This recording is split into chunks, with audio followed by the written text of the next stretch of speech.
Hello, folks, and welcome to another episode of Faith Uncensored. And this is our first really interview that we have here on a Zoom style. And I'm here with my very special guest today. Her name is Carolyn Figlioli. Hi, Caroline. How are you doing? I'm good. How are you? I'm fine. I'm great, actually. And so glad to have you on the show. It's a privilege, really, to be here with you today. So Caroline is the director of Iris Global Ministry in South Sudan and now Uganda. And can you give us a little bit of information of this ministry that you're part of? Iris Global was founded by Heidi and Roland Baker, and most of their movement is in Mozambique right now. So Iris Global was founded, I think, sometime back in 1985 or something by Roland and Heidi Baker, and most of their ministry, it's based out of Mozambique. They were called there years ago. And so when I was a new Christian, I didn't get saved until 1998, and I'm going to be 60 this year. So I didn't get born again until 1998. And when I did, I was really hungry. I got radically saved out of a radical lifestyle of drinking and partying, and then I started running hard after God. And I couldn't get enough information. And so I was reading books, going to conferences, and that's how I found out about Iris. They were in Africa. I'd never been to Africa. I'm retired military, so I traveled a bit, but not anywhere on the African continent. And so I heard about all the miracles that were happening there, blind eyes open, deaf ears, people being raised from the dead. And so I was reading all these stories in the Bible, and I said, I have to see this, because this is what the Bible says. This is what Jesus says. And so I want to go see it. I wasn't seeing it way back in the early 2000s here in America, like in my circle. So I went over there and saw the miracles, and I said, oh my gosh, this is really true. This is really happening, that the Bible, it just came alive for me there. And so when I came back, I was a teacher at a high school, and I really didn't want to be a missionary because I liked my life, and I had a big youth group. So I had a big ministry going on here. I was happy. And it was during that year that the Lord started making me very uncomfortable where I was. All of a sudden, I hated my house. I didn't like my job anymore. I felt very dissatisfied in America, and I didn't know what was going on. And so I said, I'm going to go back to Africa for 3 weeks this time and just spend some time there and see what the Lord does. I was still teaching at the high school, and I had a break. And it was on that trip, and I felt like I was wrestling with God, like, in the Bible where, Jacob was wrestling with God. And so the 2 days before my trip was going to end, I went to the garbage dumps in Mozambique, in Maputo. And I had this experience on the garbage dump that totally wrecked me. Yes, I I saw found the a dead movie. baby. Yeah. Yeah, I found a Oh, dead baby wow. in the trash, and I'd never seen anything like that, and I just Wow. was sobbing, and I had to leave that baby there in the trash. I couldn't take it and bury it, and that was the hardest thing that I Uh, ever had to do. And so it was at that point where I was just standing there like in shock. And the Lord spoke clearly to my spirit, this baby's death will not be in vain. If you say yes, I will give you so many children. And right there and then in the garbage dump, I said yes. And I came back home. I got rid of everything that I yeah. owned, sold everything, gave half the stuff away, and then I So uh, so up to that gave my notice moment, at my job. And mm, so up to that moment, right at that moment, you were not interested in being a missionary. You were okay with your no, life. Your I life was loved doing good. what I was doing here. Yeah, I liked my Yeah. ministry here. I had a great youth group, and I didn't want to go live Mm-hmm. in the dirt and be with the poor and Yeah. be Yeah. uncomfortable. Yeah, I Yeah, didn't want to be yeah. uncomfortable. But actually, that happened anyways because you went back to America and you felt uncomfortable. You felt uncomfortable in your house, and then, you didn't want to be uncomfortable, but you were uncomfortable in America in your house. So interesting how Yeah. God turns things around, and changes our hearts. Oh, Yes. that's a beautiful and very touching the experience that you had in the dump, to find a baby like that was abandoned there and left to die. Yeah. Mm. Yeah. Okay, so I don't so know if what would have happened if that wouldn't have happened. I don't know if I just don't know if I would have kept wrestling. It would have taken longer, but that was mm, pivotal. mm, yeah, yeah, I guess something that changes your life, to find yourself in a situation like that, and also you couldn't bury the baby, which it was, yeah, No. terrible, just continuing the abandonment even of. And wow, wow. So you said that you went back home, you gave your notice to your job, you were a teacher, right? Yes, a high So school what teacher. happened? Mm. My boss, I taught a military class at a high school, and so there were three of Oh. us instructors, and we were very close. And the kids that came through our program, it was a 4-year program. And so we all knew each other really well. We knew each other like I was single, they were married, I knew their wives. We were like family. And so when I told my boss, he goes, "No." He goes, "Now you've really gone off the deep end." Because I used to make them so nervous. Because in America, in the schools, you're not allowed to pray for kids, you're not allowed to talk Mm. about God. And I did it anyway. I didn't care. I would be standing in my military uniform outside as they were marching, and a kid would come up and say, "Could you pray for me?" And I would lay Oh, my hands on them right there in front of everyone, driving by, teachers, I didn't care, and I would pray for people. And yeah. and the superintendent, everybody knew that I was the spiritual mom to these kids. And So you so, already had started something with children. oh yeah, Ah. yeah. Mm-hmm. Yeah, and it's interesting. We always say we need to obey the laws of the land that you live, but I really believe you obey until it doesn't make sense. It doesn't agree with the Bible. It doesn't agree with what God is calling us to do. So you obey until. But yeah, Well, this is in the another military, episode for we have that. a saying. In the military, we used to have a saying, it's easier to seek forgiveness than permission. Uh So huh. we just do what has to be done. And Yes. I don't know if that I'm sure that's made me who I am and how I was able to live in a war zone, uh, Mm-hmm. go in front of government officials. I don't really have a fear of man.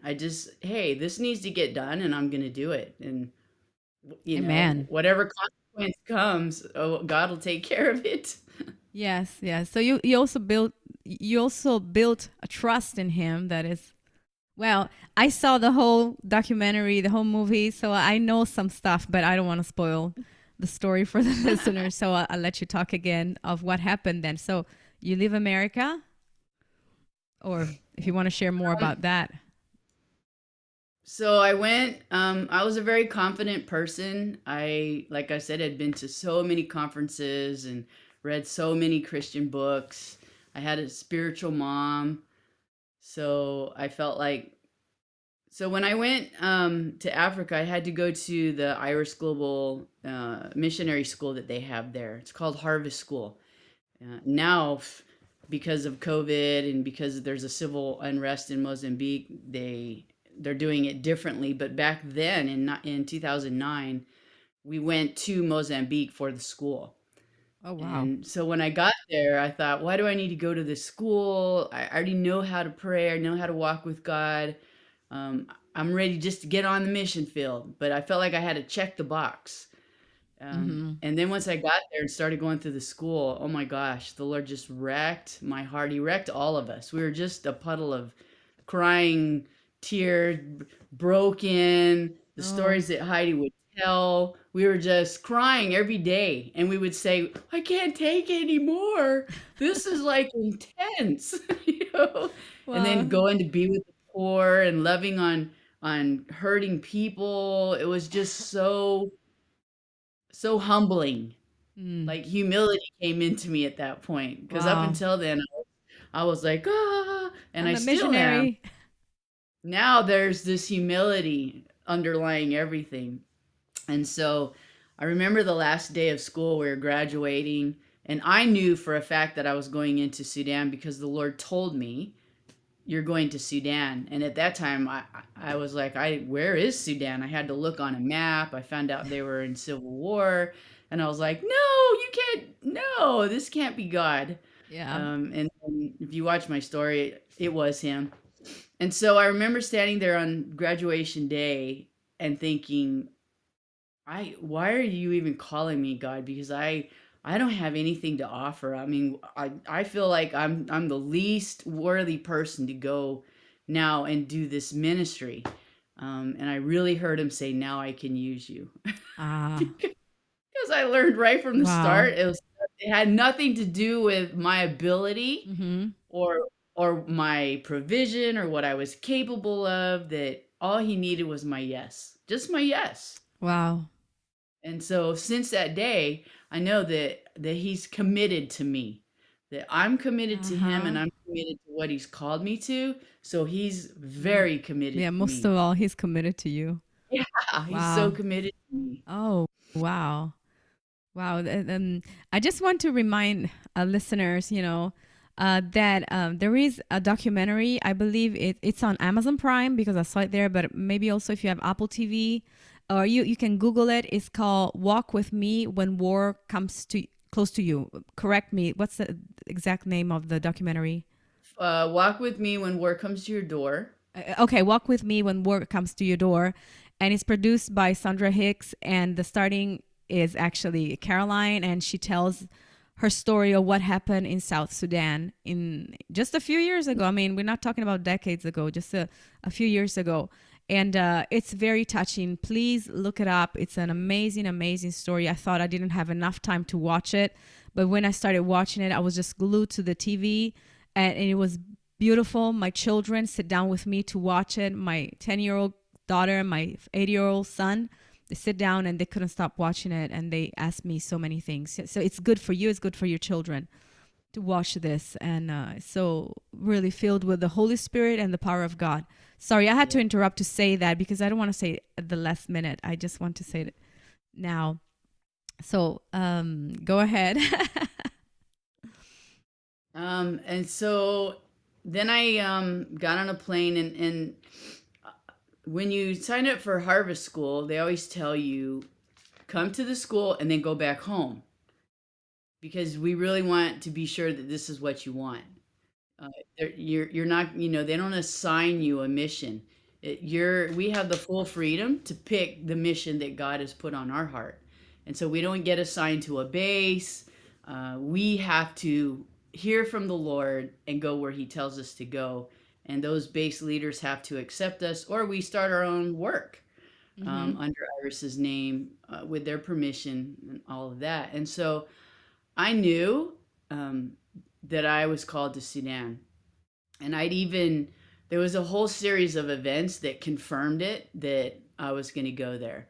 And so at the end of our school, we get to pick a long term mission trip where we go for 2 weeks. And we have to pay for it all in advance, and we go as a team. And so um, we always have a leader assigned from the Iris Global Leadership that's at the school that leads the teams. Uh, the fourth week of school, they came to me and said, "Would you lead the team?" And so they You already were they the already leader. saw they already saw the leadership in me, Uh-huh. that I would be able to do this. They saw, I guess, my maturity. Um, I still had a lot of a long way to go. We're all still in the process Mm-hmm. of getting to the point where we won't ever be there until we get to heaven, but I was really surprised that they asked me to lead the team because it's a really hard place, Sudan. And I Mm-hmm. said, "Yeah, I would love to." It was just a small group. There was only three of us, and so I went into Sudan and led the team. And then said goodbye to the team, and I stayed there. Ah, because they went back and you stayed. Uh-huh. Yeah, because I knew, Ah, and I okay. had talked to the base leader while I was there for the 2 weeks, got to know her. Michelle Perry is the one who started the Iris well, it was Sudan at the time. They were still no peace agreement. They weren't their own nation. And so in the 2 weeks that I was there, she liked what she saw and she said, yeah, you're welcome to come and be a part of our team. So, Hmm. um, so I was there, but right when I was getting ready to say, yes, I get to be Iris, ministry, Sudan. I'm so excited. This is what I wanted. There was a group there, Samaritan's Purse. They're also very Mm-hmm. well known in Yeah, yeah, Franklin. yeah. I know them. And so we used to go to their compound to use internet because we had nothing on our compound. We were sleeping in tents, actually. Wow. And so the guy that was the base director for Samaritan's Purse, he found out my story that I'd been the whole time I was in the military, I was doing finance, logistics, and their finance guy was getting ready to leave, and he goes, "Oh, we could use you." I said, "No, I don't want a job. I don't want to work in a ministry. I just want to love kids and sit with the poor." And so he said, "Would you pray about it?" And I said, No, I'm not "Okay." gonna pray because God is gonna tell me to do it. No. I said, "Okay, I would pray," but I didn't pray. So he came the day before we were gonna leave, because I had to go back to Mozambique and get the rest of my luggage that I had left there on purpose, because I wanted to go and do a couple more weeks down in the garbage dump area. Mm-hmm. And so he asked me, he goes, "Did you pray about it?" And I went, "No." No. And he goes, "Would you just please just pray? That's all I'm asking you to do is pray about it." And so I said, "Okay, I will." And I meant it. And so I'm on the flight going back to get my luggage and I'm praying about it. And I heard the Lord say, "You're to go with Samaritan's Purse." Ah. And I'm like, "No." And I'm like, "Well, then I'm only going to go for 6 months." And he goes, "No, I want you to go for a year." And I was just like, "Oh my Oh. gosh, what is going on here? This is not what I want." But I've always known that I hear the Lord, and Uh-huh. Uh-huh. I know that I hear Him, So you were not and doubting it was the especially when He's devil. telling me to do something I don't want to do. It's like, okay, this is Him, and so I said, they asked for my resume, and I said, "I don't have it. It's in America, and I'm not going back, so I have no resume, You're no not even job, fighting for the job, you know. not If you fighting want for the me. job." And they said, "Fill out the application anyway." So I haphazardly filled it out. The basics. Like, I'm really not going to try for this job. And Anyway, so I God sent said it yes in. anyway, so And then they called me, the head office here in America, Franklin Graham's office. They called wow. me and they did an interview on the phone and hired me. And I'm like, "Are you kidding me?" This was the They worst don't even interview I've ever know done in me. my life. Yeah, they don't even know me, and here I am. So I Oh went, my. "Okay, fine." And so I wasn't happy. I went there and I was just like, "Ah." And Uh, so, but the long story short, 6 months after being there, we moved all of our operations up to the north, like close to the border to Darfur. mm. And that's when I realized why God told me Samaritan's Purse. I had one day off, Sunday. And so we would minister, me and two Kenyan guys, we would go and minister at some church on Sunday morning because my passion is ministry, not sitting at a desk. And so we went and we would preach at a church somewhere in the villages all around us. And then we would go into town and have lunch, which was like an hour drive away. And there were like 300 street kids there Mm. just living off the side of the road. And so they would go get their haircuts and I would just hang out with the street kids. And Wow. then the Lord really started touching my heart for these, and they were mostly boys. And so when my year was up, I left, and finally I get to go to Iris, and the Lord said, "Now you're going to come back up and do the street boy work with the street boys." So I waited for a year, and then I went up there, and that's when I met this little girl, um, and she was part of our program. I can't say her name, but she to protect our kids. Yes, But yes. she was part of the street ministry. She lived on the street. She had never lived in a house. She was 10 years old. Filthy, filthy, dirty. Um, Skinny. Her hair is orange because of the lack of nutrition. And she just loved hanging out with me and one of my other missionary, the female. And it was all these boys. And so I found out later that some of the boys were selling her for Oh, sex. And so then I knew that, another long story short, I knew that my time was up after a year. That uh, I was asked to take over the children's home down in the south because something happened where the government told all of the missionaries that they had to leave. wow. And when the government tells you you have to leave, you can't do anything about it. And so the children's home was left abandoned. Wow. Even the founder had to leave. She was told everybody has to leave. And so I was the only Irish Global missionary left in all of South Sudan. And you decided to stay because wasn't that also I for was up you? in the north. No, they didn't know about me. Ah, okay, okay, God okay. hid me. He Wow. knew. He knew everything that was going to happen. So Ah, I he had see, I me see. hidden in the For a north, so the year. government didn't even know I was there. And so that's when Rawling called me and he said, "You're the only one left. So guess what? You're now the country director." And I was like, "What? You're the only one and you're in charge. You're in. You are now Irish South Sudan." And I was like, "Oh Oh, my gosh. wow. Wow, what kind of Okay. promotion? But that what happens in war, the Yeah. soldiers get promoted to Well, the. no, there wasn't a war yet. It Yeah, was I just was thinking, pre-war. wow, wow, wow, wow. Yeah, no war. And so everything was great. We had just become a new nation. We were not even 3 years old yet. And so he said, "You're now the director of Irish South Sudan, and would you go and take over this children's home?" And I went, "No, I don't want to have a children's home. I just want to play with them, feed them, care for them, and then go to my own house at night, and have some quiet." Ah, yeah, yeah, And yeah, so yeah. then I was like, "Oh." So I prayed. I always tell people the destiny that God has for you is everything that you never dreamed you ever wanted. Yeah, sounds like it. Yeah. Because- Wow.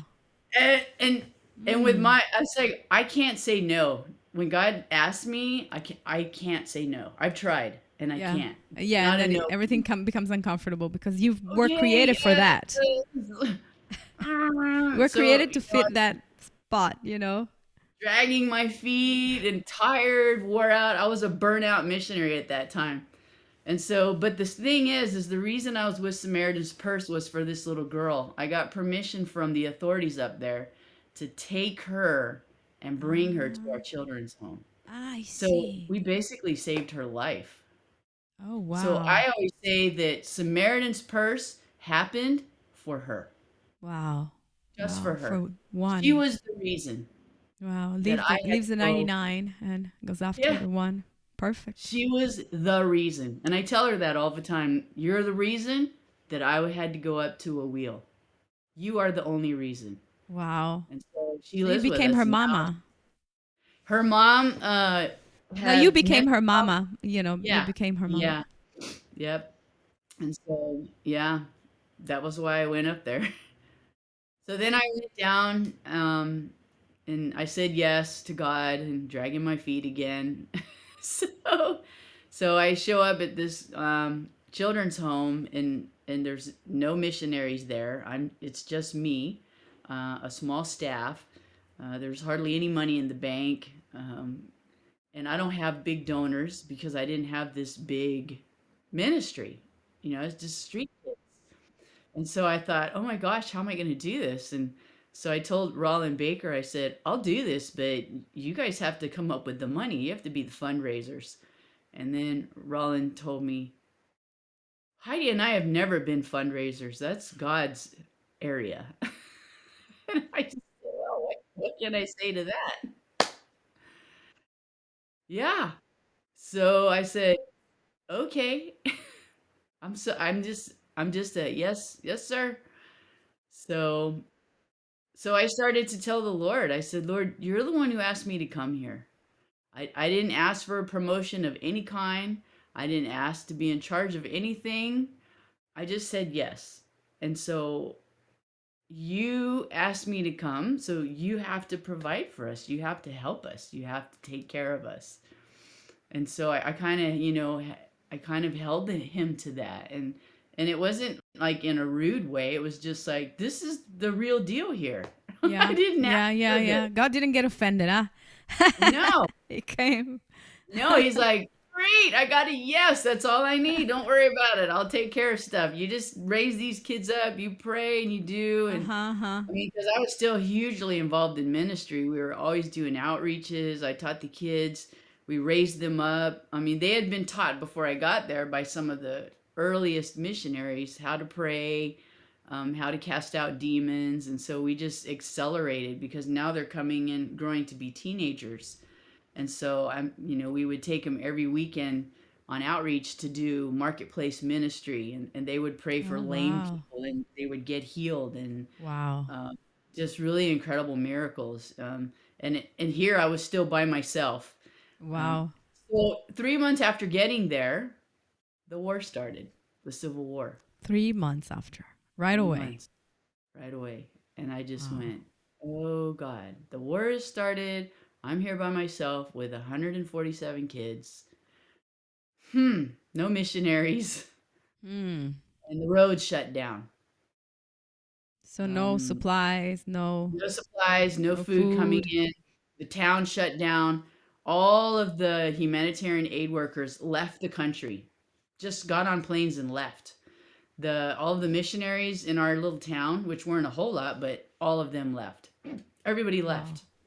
It was just me and one other guy. Only ones that I know of that were still in the country of South Sudan from My. America. Yeah. And so I was like, okay. Um, uh, and so shortly after the road shut down, I had a little bit of money. And so I told my finance lady, she's my best friend, she's Sudanese, Mm. Betty, and I said, how much money do we have? Do we have enough to buy at least like a month's worth of beans and maize flour? Because those are our staples. And if we have those, then we'll just eat beans and maize flour for a month. That's fine. And she said, yes, we do. And that was it. That was it. And so we bought a month's worth of supplies. And then my pastor came to me like that same day. The supplies were sitting there still. We hadn't put them away. They were there. And he said, some refugees just came into town from the north, Civil War refugees running from the shooting and the Mm. towns being burned in the north. And they have Mm. nowhere to go, and they're staying on the UN compound that just got deserted by the UN. They all left. And so they are staying in there because it has a fence, because they're kind of like the enemy tribe. Ah, Their okay, okay, tribe is okay. not from our area. The war that was between the two tribes, they were the tribe from the north, and so they had no family, nobody in our Uh-huh. part of the country.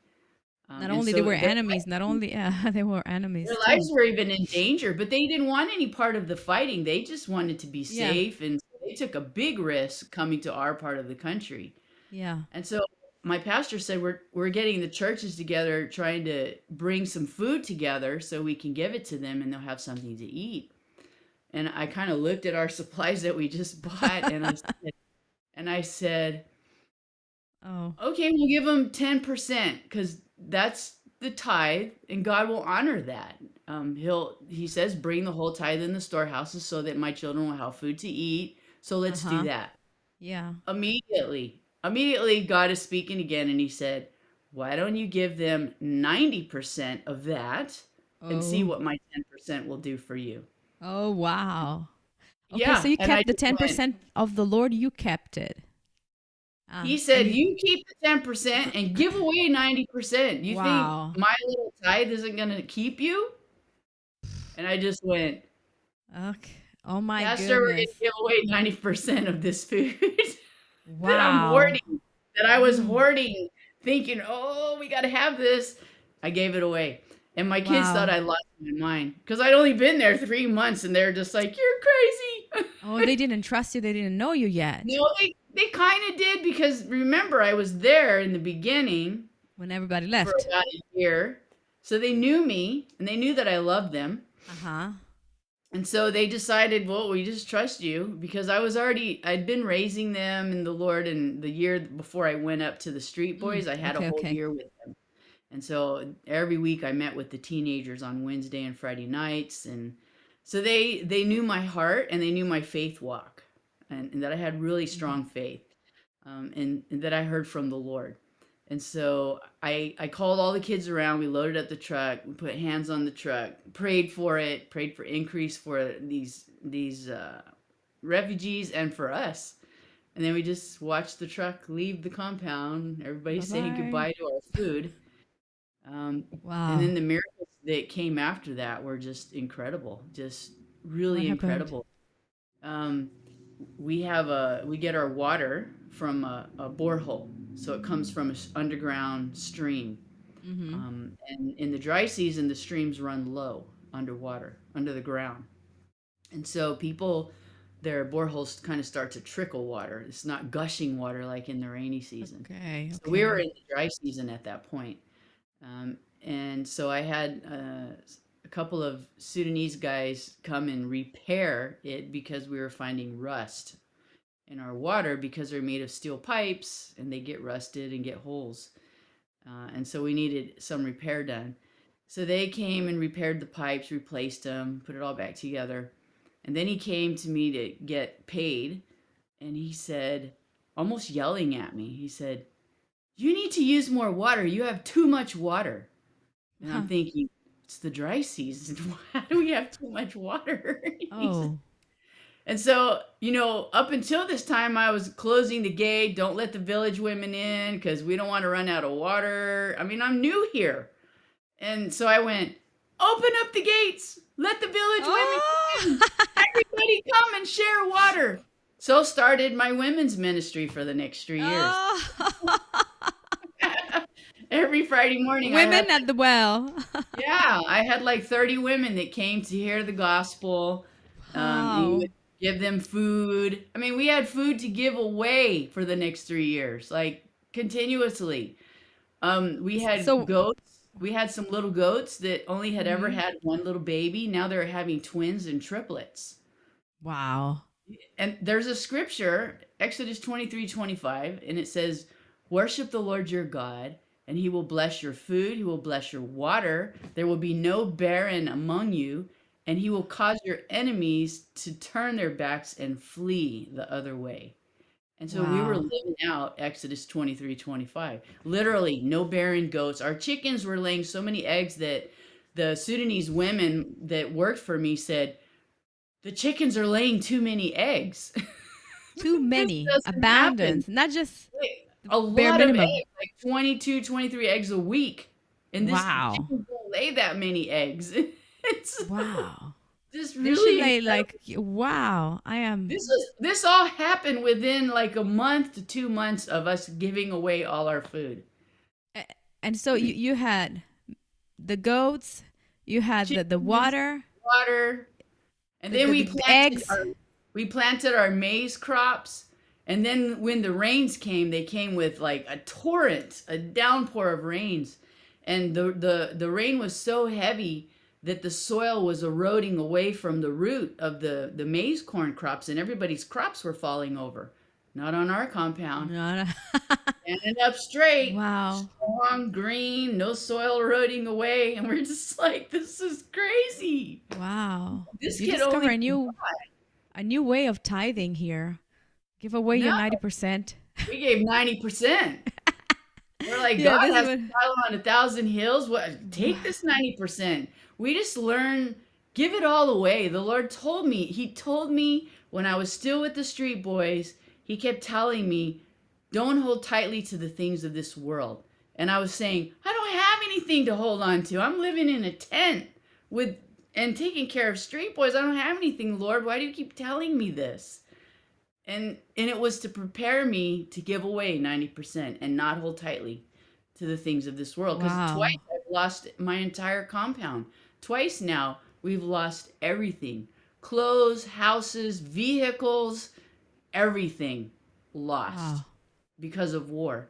And we live in a beautiful home now. We have a beautiful compound. People are giving money so we can build buildings. It's like it never, Mm. his excess, his provision never runs out ever. He's committed to us. He's Wow. committed to his kids. If you're his kid, I've been preaching this week on the fullness in Ephesians chapter 1 verse 22 and 23, 24. It says that Jesus is the head and we're the body, and he's the head of the church, we're the body, so we're the fullness. That we should be walking in fullness all the time. Yeah. Because he's the Yeah. head, we're the body. We have everything that we need. And people just, they're afraid to believe that. Mm. And where we were, we had no choice but to believe it. There was no plan B, no one to Yeah. help us. Mm. So, yeah. Wow. Unbelievable. But I believe. I believe. I don't want to say unbelievable because this is really happening. Incredible. Incredible. Yeah. Yeah. Yeah. Yeah. Incredible. Yeah. He still Um, just amazes me every day, before I get to speak. Like when right before you zoomed me in, I just sat there and closed my eyes and I said, "Thank you, God, for the privilege of telling your testimonies. It's mm. such a privilege to tell people how great our God is, how committed our Father is to us. How, I mean, Jesus was so committed that he gave his life. My. You know, there's uh, I don't know how much history, American history, it's not even American history. Julius Caesar, when he went to go take over Rome, they crossed this river called the Rubicon, and he waited Rubicone. for all of his troops to get across, and he said, Mm-hmm. "Burn the bridge." Like he was committed, Yeah. and now he said, "That's how committed I want to be." And now we use the word Rubicon as a word, and it actually means irrevocably committed. Like Yeah. there's no turning back. No turning back. So, and that's me. That's like there's no turning back. There's no coming back to America. There, people say, well, like, how long are you going to be there? I'm like, until the rapture or the Lord tells me to go Con- somewhere else. I'm where I am, and I follow His orders. He's my commander. He's my yes. father, my bridegroom king. He's everything. Yeah. Yeah, That's amazing. And also I heard you when I watched the documentary, you saying these are my children yeah, because they were saying send them to a refugee camp. But yeah. it was We had a ridiculous because they were your children, as if you were a when I mother, went biologically talking. Yeah, when I had to go to the capital city because we lost our compound because the war came to literally to our door. And so we were in a lot of danger where we were. And so we had no choice but to leave, or we would have just got shot. And so bullets flying every night. We're laying on our floor, afraid to go out. And so we had to leave. And so when went to the government and said, we have nowhere to go. We're sleeping on the floor in another person's compound.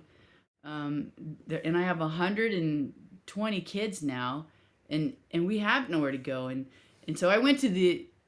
I better not say who because then I'm putting a bad name. But they were no help at all. I went to a humanitarian big organization and said, "Can you help us?" And they said, "Oh, we can put the kids in an internally displaced refugee camp." And I'm like, "Over my dead body because I Mm. wouldn't be allowed to go with them." And horrible things happen in these camps. And I said, "You'd have to shoot me first." And the lady looked at me like, and she wasn't Sudanese, these were foreigners. And she just Yeah. looked at me like, "Who is this woman?" And I said, "These are my kids."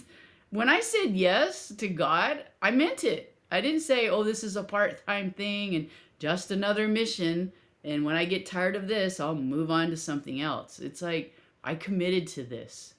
And Mm. so they are now my children. I can't desert them.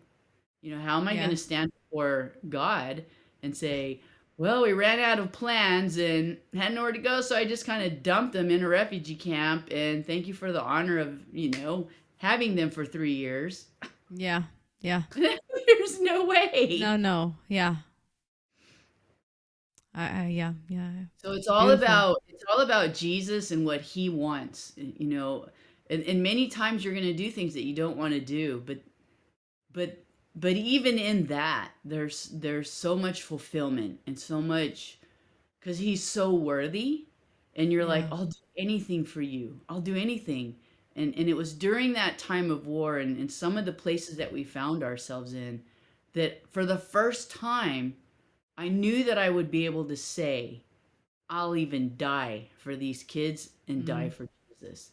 I mean, there was a day that I was preaching to the armies of South Sudan. One third of the South Sudan armies was in our town, a huge Wow. battalion. And the Lord said, I want you to go preach to the soldiers. And I thought, what? I thought my military days were over. We're like in the middle of a Mm. war here. Hello. In You case didn't you didn't realize that, know. Lord? Yeah. So I knew to not go, no. I just went, okay. So I asked my pastor, do we know anybody in the army over there? And he goes, well, they have a chaplain. Let me get a hold of him. And so the next day we're sitting in a brigadier general's office. Like this guy had all the stars. And he's like, what can I do for you? And I said, well, I was in the military for 30 years, so I feel like I know the heart of your men, and I just really want to come and encourage them. Mm. I'm a pastor, and I just want to pray for your guys for protection, Protection. and I just want to give them words that would encourage them through all of this. And he's like, "You can come tomorrow." I was like, "Wow, three Wow. days from when God said go, and it's happening." Wow. So when I got there the next day, here I'm in my little dress, looking all, pastorish with my little Bible, and the whole battalion standing there in their camouflage uniforms. There's machine guns on all four sides of us pointing to the bush. And I said, what are those guys for? And they're like, in case we get Ah. attacked while you're preaching the gospel. And Wow. so I'm standing out on this open field Oh. in the middle of war preaching, and my message to them that day was, blessed are the peacemakers, for they shall be known as the sons of God. And I just Oh. started talking about their identity as sons of God, and that peace would come and they would be the peacemakers. And I don't know when it would come, but they would be known as the peacemakers. And then I said, I preached for a while, then I said, and now I want to baptize you in the Holy Spirit. And Wow. That's bold. I know. And I said, you don't have to close your eyes because I know we're like in the middle of this. So I said, just open your hand and receive. And I just started praying in tongues and just saying, Holy Spirit, fill them. It was incredible. And I remember standing there, like I had my Bible lifted up, and I was just so passionate about these guys knowing their identity. And I just thought, if this is the way I go out, this is like the best. Hallelujah. This is the best. And so we had Wow. so many opportunities like that. And people don't realize that when at the worst chaos and the hardest places, the greatest breakthroughs are going to come. If things were easy, why would you need breakthrough? Yeah. Breakthrough's not needed. And so it's like we went to all the hard places. There's so many stories of where God had called me to during this time of war. And just the crazy stuff, and just us trying to get out, being the persistent widow. I had a team of missionaries at this time, and so we were all doing what, our part to protect these kids.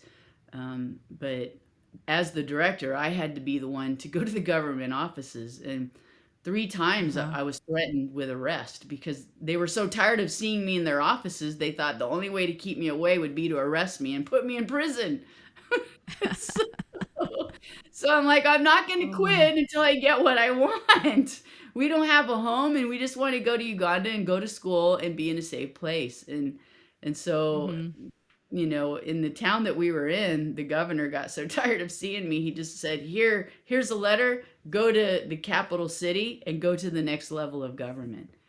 And that's how I I finally gained the release of these kids was constantly being in their offices, sitting quietly, praying for everyone along the way, being very humble, but being very Mm. persistent. Um, Oh, Setting my face like flint, like Jeremiah says, wow. and Wow. refusing to give up. And Heidi kept saying, she was really good about staying connected to me, would call me. Um, and she said, if you don't quit, you win. And I just kept saying, Wow. if you don't quit, I If you don't win. quit, you win. And the Lord had told me even at the beginning of that year, because all of us, we fast and pray 4 times a year with all the kids. And that year, He said, even the animals are going to fast because this is going to be a serious fast. And I had no idea because Wow. the war hadn't escalated. Things were kind of calm. And so we kept our goats locked up, our chickens. And that New Year's Day, we fasted all together. And Wow. that was when the Lord told me, this is going to be a year where you're going to need great faith and great trust. Look to me and I'll give you everything that you need. And so I knew, okay, something's coming this year. I don't know what it is. And then in July 9th was when all hell broke loose in the country. Wow. Things just went south really fast. Mm. So Okay. Wow.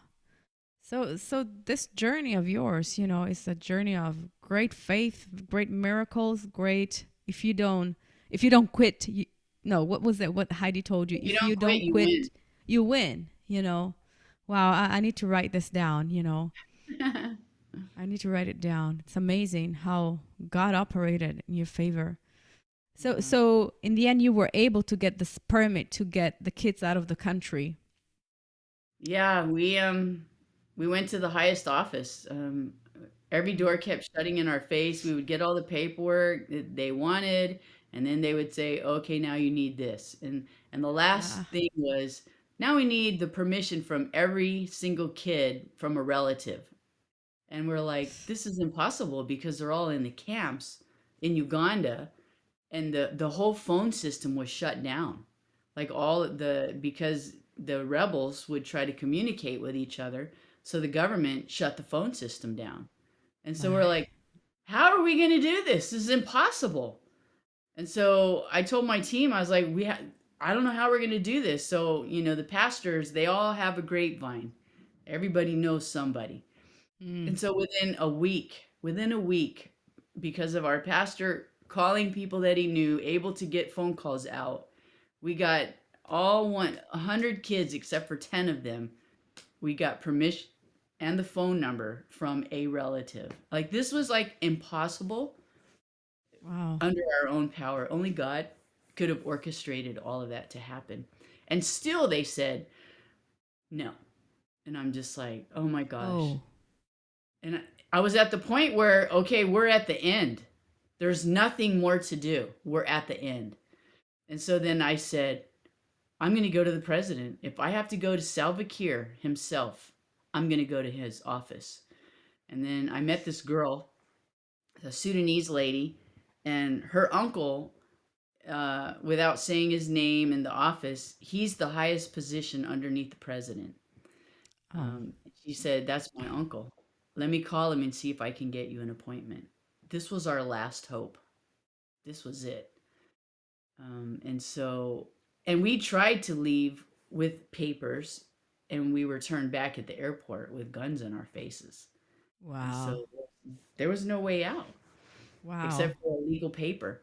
And so I met with her uncle in his office in this big scary place. We call it the Blue House. Everybody's afraid if you go in there, you're not coming out. Oh, wow. So you were daring the lion den. Yes, Okay. I was in the lion's den and I was just like, okay, God, this is it.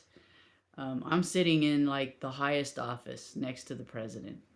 And Mm. so he was a really kind man and he looked across this huge desk and he said, how can I help you?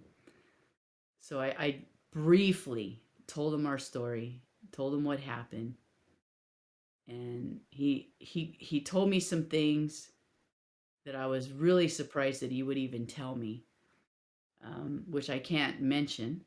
Yeah, it's Um, it's okay. so Yeah. I knew that okay, this guy he has a heart, and he knows everything that's going on right now is not good. And so then he goes, "Who am I to stop these children from living a peaceful life and having an Mm. education?" He said, "When do you want to go?" And I just looked at him and I said, "Are Tomorrow. you serious?" "Huh, tomorrow, today." And I just started crying. And he said, I said, "When should I come back for the letter?" Because everybody says, come back for the letter in 2 days, one day, a week. And he goes, "Oh, no, no, just sit right there. I'll have my secretary type it while you wait." And I was just like, oh my gosh, this is really happening. Wow. So I walked out of Wow. that office with the letter. He gave me his personal phone number and he said, "There's not a single person in the country that can stop you from leaving. Nobody. Everybody knows my name." And I just was like, only God can do this. Like, Yes. how did I have access to this guy? Um, and we flew out on charter airplanes because all the roads were full of bandits, soldiers, rebels. And somebody that I didn't even know, it's in the movie, never met these people, heard about us, and paid for charter airplanes because that was the only way we were going to get out. We were on a little bush runway, little dirt Mm. airstrip in the middle of like nowhere. Um, and so it was on a Sunday morning, and I'd been in touch with the charter airlines over the last 5 months of trying to get these kids out because we had made two other attempts, threatened to be shot out of the sky. You better not take these kids. And so Wow. she's like, "Are you sure this time you're gonna get out?" And I'm like, "Yes, I have the letter." And so we went ahead, and she goes, "Well, did you have to do it on a Sunday? It's like too dangerous. There's nobody there, and there's rebels all in the bush. Sunday's like the worst day." And I'm like, "We just want to get out of here. We're doing it on Sunday, and it's God's day. Yes. It's the Yes. Lord's Yes. day." And so it happened. I was in the Wow. capital city. I couldn't even be there to see my kids get on an airplane for the first time. Um, and it was so Wow. hard for me because I didn't know minute by minute, are there soldiers in the bush? Are they going to come and put guns in our faces and stop us at the last minute? And I was just a wreck. And my other missionary was texting me like every detail. The first plane is landed. The kids are loading. The first plane is taking off. Wow. The first plane has just landed in Uganda. And I'm just crying. I'm a wreck. I'm pacing the office. The second plane is coming back to South Sudan. The second plane has landed. Like details. The third plane, the last plane is just taking off. We're free. it Wow. Wow. was like Wow. the longest, hardest fight. And it was like, oh, this whole burden just lifted off of my shoulders. And YWAM helped us on the other end, YWAM Uganda. And the director of YWAM filmed the last plane landing on the runway with the Wow. last of my kids. Oh. It was Wow. incredible. It's just incredible how God just orchestrated every single detail of that whole journey. And then I flew out 2 hours later from the capital city. So, Wow. yeah. Amazing. So you guys are now stationed in Uganda? Yes, we've Yeah, been this there. We're in a, and even that was crazy how that happened because we didn't know anybody in Uganda. yeah, Uh, he just going to Uganda and and we're like, what do we do now? But now yeah because somebody from YWAM in America heard about our story. And he contacted me, somehow got my email, maybe from Heidi or I don't know. And so he goes, "My name is so and so." And he said, "I built a school in this town and I know the governor." So he said, "Contact him." And so I was like, "Okay." So I contacted this guy even before we got out. I was like, "We need a landing place because they want to know where you're going to live." And so I contacted this governor, and he's like governor of this huge district.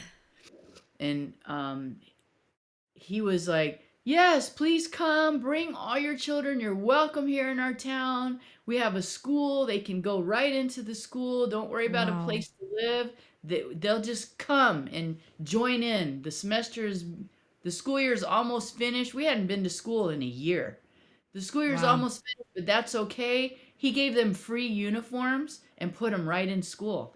sent a Wow. letter so that I could give it to the people, the officials in South Sudan, saying, "We've been invited by this high up government official to come and live in his district."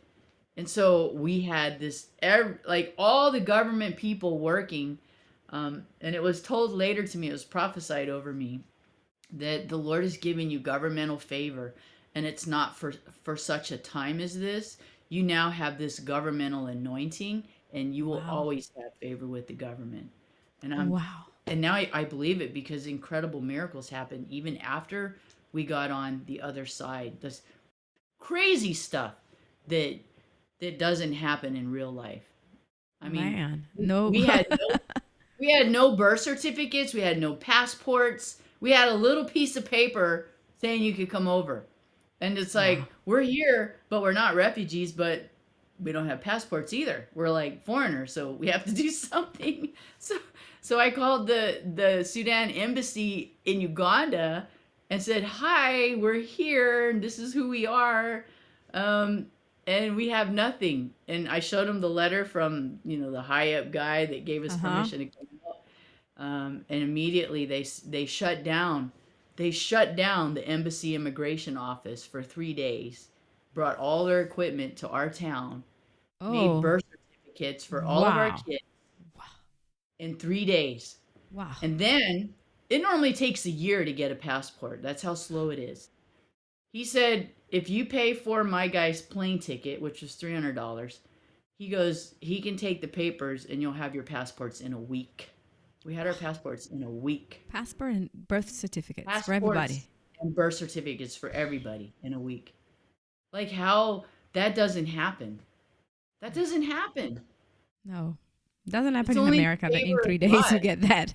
Yeah. It's only, I just look at this stuff and say, God, you're just, you're such a good father. You just take care of the kids. Take Wow. care of us. In reality, if you hope in God, you're gonna get always better results. Even if you Yeah. do something regular, something not extraordinary, even if you trust in God, is gonna the result is always gonna be extraordinary. Yeah. Man, but you guys, I always say, what is the alternative to faith? Fear and doubt. Who yeah, wants that?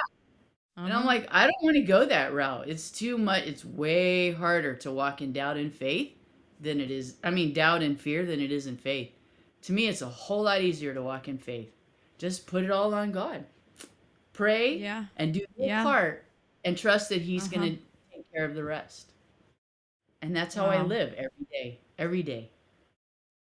I mean, I have kids in college. I have 85 teenagers. 85. wow, They're all wow. moving up to college, and I'm like, well, if God wants them to go to college, they're going to go to college, and so far Amen. they're going to college. Praise God, praise God. Wow. So it's extraordinary. The story is I mean, wow, wow. I need to watch the documentary again because the more I hear it, the more really my spirit is And I did fed. write a book that tells the whole story too. I saw that you have something though. I saw it on Amazon. Could that be you have Yeah, a it's book? called Reckless Love, Crazy Faith. Ah, And okay, it's okay. the 3 years of war, living in the war zone and everything that God did. Oh wow, wow. Yeah. Okay, And so every bit of money from whatever country for buying that book goes right back into the ministry. I don't get any of it. I don't want can, any of it. can you give us the can you give us more information about giving to your ministry, please? So we can Um, we want also to post it.